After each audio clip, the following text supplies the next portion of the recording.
Incwadi kaZekariya isahluko sesibini iyafundeka. Ndaphakamisa amehlo am ndakhangela, nanko umntu ephethe ngesandla ulutya lokulinganisa. Ndathi ke, "Uya ngaphi na?" Wathi kum, "Ndiya kulinganisa iYerusalem ndibone ukuba bungakanani na ububanzi bayo, bungakanani na ubude bayo." Naso ke isithunywa esibe sithetha nam siphuma. Kuphuma nesinye isithunywa sisiya kusikhawulela. Sathi kuso, "Gidima uthethe nalaa ndodana, uthi, iYerusalem iyakuhlala kwangamaphandle ngenxa yobuninzi babantu neenkomo eziphakathi kwayo. Ndiya kuba ludonga lomlilo kuyo mna ngenxa zonke, utsho uYehova, ndibe buqaqawuli phakathi kwayo.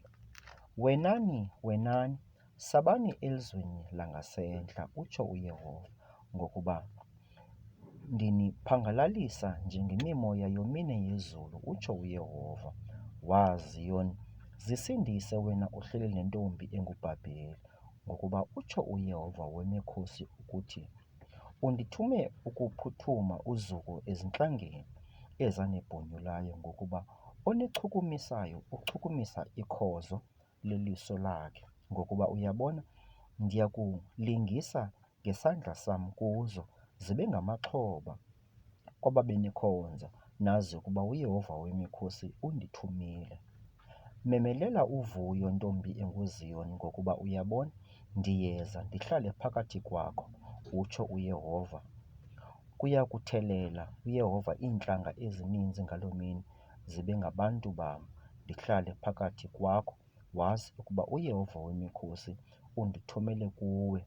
UYehova uya kumdla ilifa uYuda, isahlulo sakhe emhlabeni ongcwele, abuye ayinyule iYerusalem. Mayithi tu yonke inyama phambi koYehova, ngokuba esukile ekhayeni lakhe elingcwele."